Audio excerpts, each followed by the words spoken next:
Okay, be honest. Have you ever said I'm done with men and then found yourself right back entertaining one a week later? Yeah, me too, sis. So clearly something is not adding up. Welcome to Gloss and Growth, where we keep it real, a little toxic, but always evolving. I'm your host, and today's episode is called Confessions of a Man Hater. Now, before y'all start, no, I don't wake up every day plotting on men because, baby, I need my beauty rest, my sleep, and my naps, okay? I don't have the energy. And I'm not outside with a pitchfork. Although, if there is a group of men haters that, stand outside their ex-boyfriend, ex-husband's house, 6:30 p.m. Eastern time, and you want me to join it, I can definitely grab a little pitchfork. But what I am is a woman who's had enough experiences to make me question everything when it comes to love, dating, and men in general. This episode isn't just about hating men, it's about how I got here, the situations, the patterns, the red flags I ignored, and the moments that made me put my guard all the way up to the point where only Jesus himself can knock it down. Because if I'm being real, I don't think it's hate. I think it's disappointment mixed with a little self awareness and a whole lot of I'm not going through that again because I'm not going through it ever again. Do you hear me? So, if you ever felt like loving men comes with a cost or like you're constantly choosing between being soft and protecting your peace, yeah, this one is for you. So, let's get into it, or like I like to say, my rant. So, if I had to describe dating in this day and age, my word for it would be trash. I feel as though a lot of people are just dating off of convenience and not with intention. And that has always been the hardest for me because I still believe in love. I still believe in that fairy tale love. Um, Also, I feel as though that, social media, although social media is very beneficial, we have a lot of access and resources to a lot of things, in regards to social media. I feel like it social media allows us to be very lazy when it comes down to dating. It's not as organic as like meeting your person at a grocery store on aisle three. You know what I'm saying? Like, it's more so like you can meet the person at the grocery store and you and that person have zero interaction, and that person finds you on Instagram, and then that person messages you on Instagram, and then it's like, boom, bada bam. Yeah. So we met on Instagram. Well, we originally met at the grocery store, but he didn't say nothing to me. So he found me on Instagram, and that's how we started talking. Like, it's not organic anymore. It's not natural. Like, it's so easy to just meet someone off of social media and that be that. Like, I don't know how many stories I have with guys that I have met, and I've started it off to my friends like, oh yeah, he followed me on Instagram. Then he messaged me and now I'm in love with him. Like, what? Like, what? I mean, at least, with the last person I met, it was definitely organic. Like, we were out and about and we saw each other. So that's also my issue with dating in this generation. Also, I feel like there are a lot of social media therapists out there. You know what I'm saying? Like, they're telling you what you should do in dating, what you shouldn't do. And although I like to include myself as a social media therapist, the difference between me and them, I am actually in therapy. So I'm actually doing the work. And I do like to drop little nuggets that my therapist give me to share with other people that may need to hear it. But I just feel like it's too many social media therapists, uncertified, if you must say, and there are too many podcasts with these men pretty much saying I hate women and you're the prize king. And it should be a podcast out there titled If Everybody Wanna Be the Girl, Who Gonna Be the Boy? Because it's a lot of that going on too, with dating in 2026. It's just more so like where I go into now, like men feeling like they have to compete with women that they're trying to court, women that they're trying to date. It's like men, we are men. I said I'm speaking as we as if I'm a man. Shit, I might as well be. Okay. I might as well be a man, but I'm not. I'm a woman through and through. No, I will not do anything to prove it. You have to pay for that. Okay. So let's get into it. But I just feel like what I'm trying to say is men are losing the plot. These men want to be courted too, not understanding, no, you have to court the woman that you're interested in. You have to court them. It is okay to court women. It's okay to date women with intention.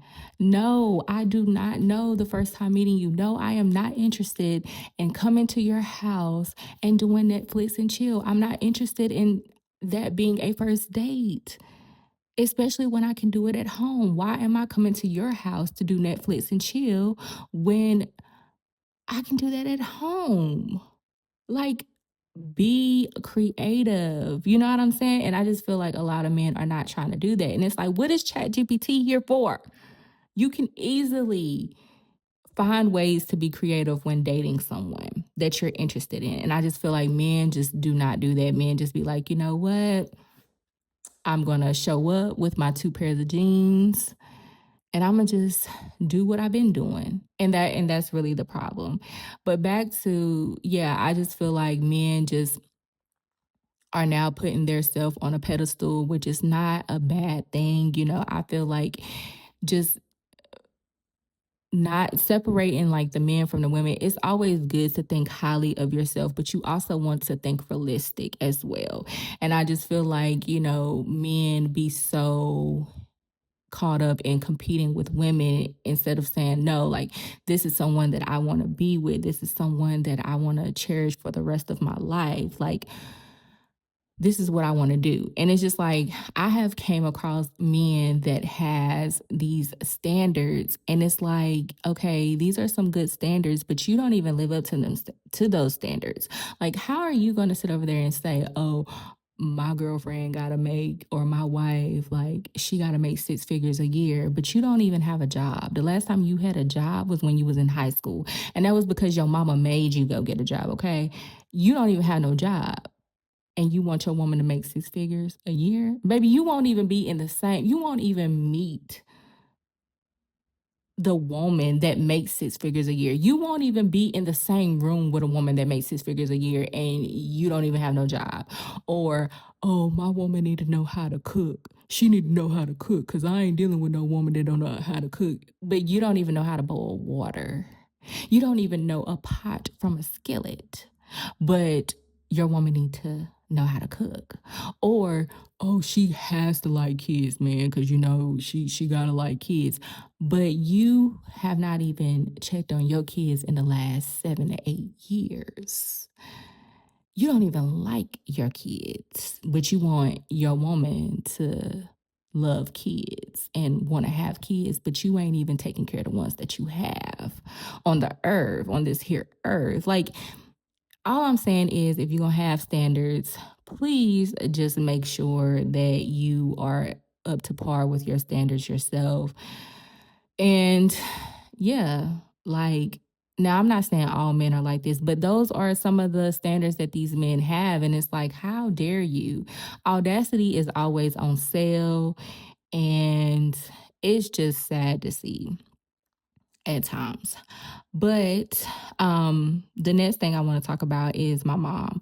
So, well, not necessarily my mom, but the things that she do. So my mom likes to play matchmaker, right? So she can be out minding her business, running some errands or whatever, and she may see a nice looking man and she would think, like, I think my daughter would be interested in him. So she'll go and talk to him and, send a picture. And now let me just say this. I have never, okay, I am a beautiful woman, okay? Although y'all can't see me, but I am a beautiful woman. I've never had an issue with getting a man or keeping a man that's wanted to be kept. So let's just put that out there. But my mom, that's my mom. That's how she is.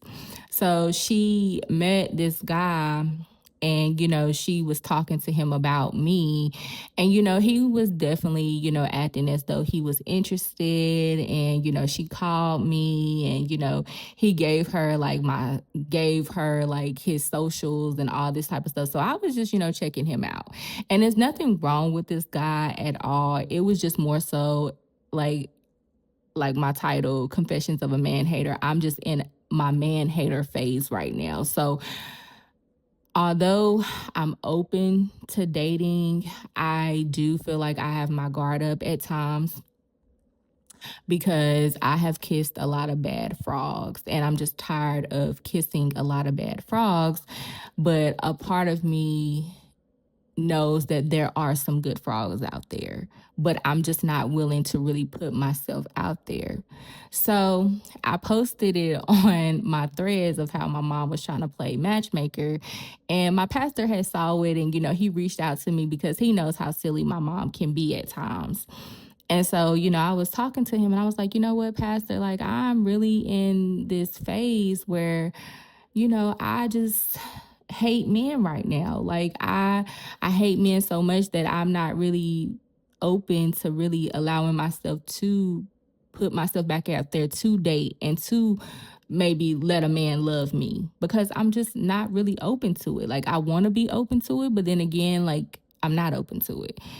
So he was like, you know what, Ruby, like I definitely understand where you're coming from, but there is a reason as to why you hate men and why you're in that man hater phase. And he was like, I need for you to figure that out and to work through that, because everybody is deserving of love, including you. And he is definitely right about that. I do feel like there is a lot of things that I need to work through to figure out why is it that, I may let one bad apple, ruin the show and just completely just disregard dating. Because don't get me wrong, I do know that there are men out here that would definitely worship the ground that I walk on and lick the bottom of my feet so my feet can always stay clean, and drink my bath water and wait on me hand and foot.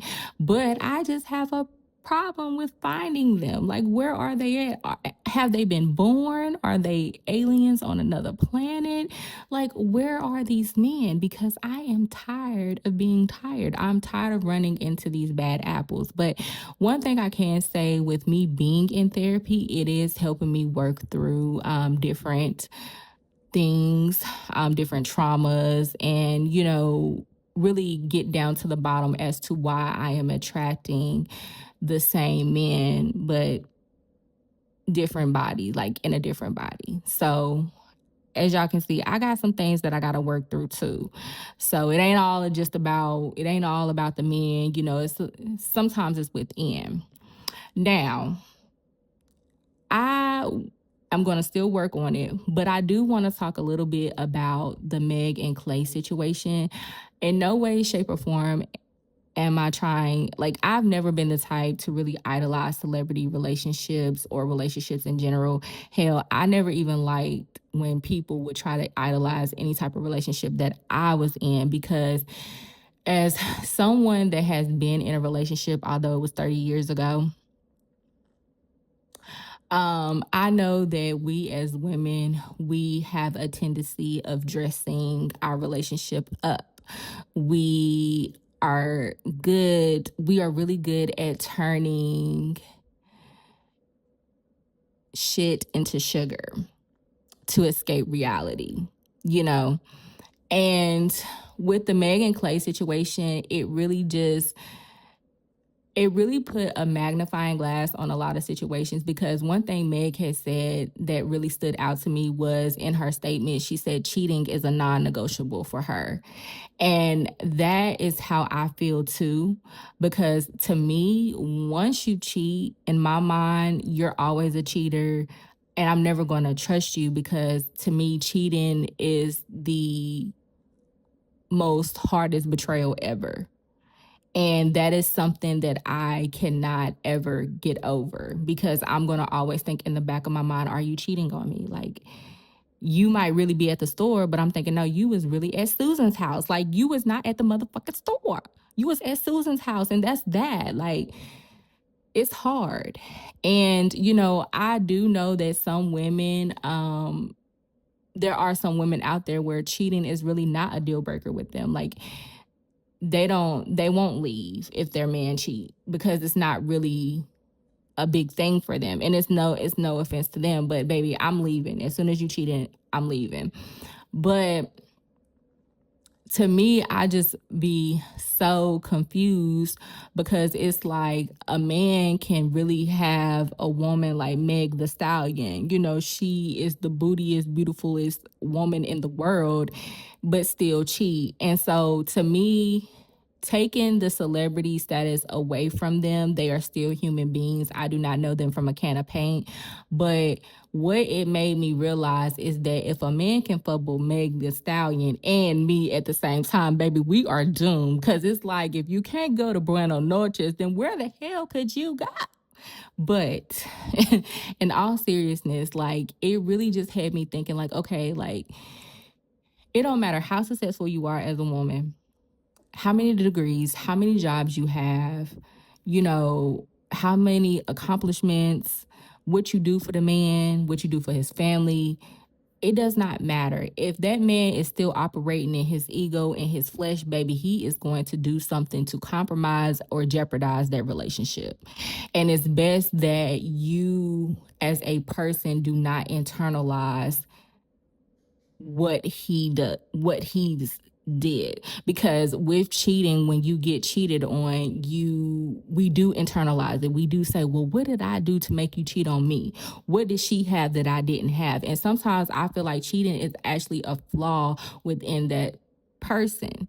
And like I said, like, a man is going to do whatever to feed that ego and to feed his flesh, to feel like he's still in control, to feel like he still has that power. So it's just best that as a woman, we do not internalize it. And I know that it's hard because I can say that when I'm in a relationship, I just be distracted with that relationship. I want to pour into that relationship. I want to focus on that relationship to the point where, I'm trying to do this podcast thing. I would probably put that on hold just to focus on my relationship. And I don't really feel like that's the healthy thing for people to do, but we do that. And I feel like we get so caught into having somebody and to having a relationship that we just like neglect all the other things that is like separate from that.